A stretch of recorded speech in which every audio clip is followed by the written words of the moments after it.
Hoxe comezou en Pontevedra o encontro de mulleres columnistas. As mulleres que opinan son perigosas, unha cita organizada polas xornalistas Susana Pedreira e Diana López e que contou dende o primeiro momento coa colaboración do Concello de Pontevedra e a Deputación Provincial, un encontro que nace co obxectivo de poñer sobre a mesa todas as mulleres que xeran opinión.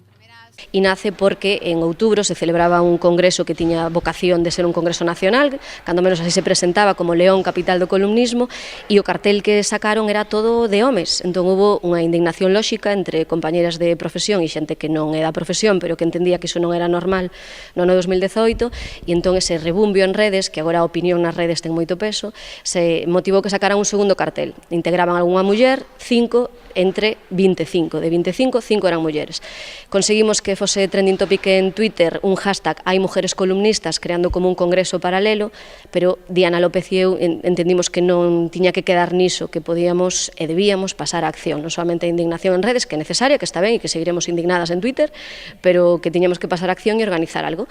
Un encontro que conta cun nivel top de mulleres xornalistas, escritoras, de mulleres que teñen moito que dicir e que aportar na actualidade. Pasaron e pasarán por este encontro Rosa Montero, Ana Pardo de Vera, Elisa Beni, Lucía Taboada, Marta García Aler, Celia Blanco, Ana Bernal, Anita Baldwin, Fernanda Tabarés, Ima López Silva, María Varela, Emma Gascó, Diana López e Susana Pedreira. Bueno, o nivel creo que é excelente, que vamos, un nivel top.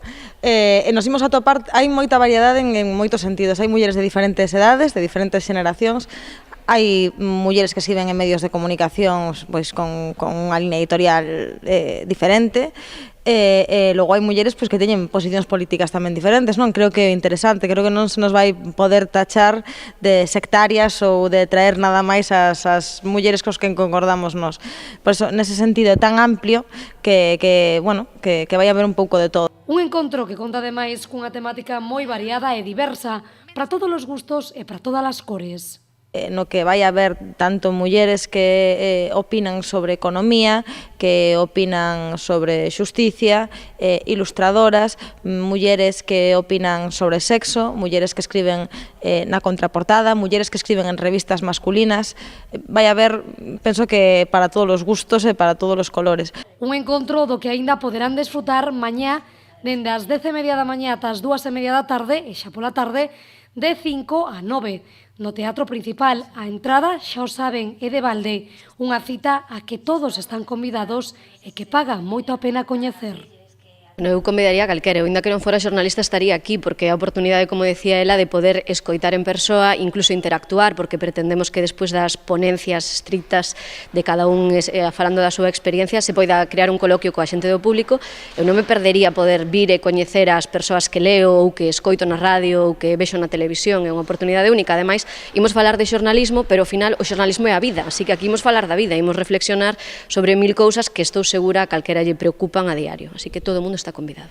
Xa o saben, a coñecer a estas mulleres perigosas en persoa que pagan moito a pena. E se non poden asistir, poden seguir en directo a través de www.canalriasbaixas.tv toda a actualidade que nos deixa este encontro de mulleres columnistas.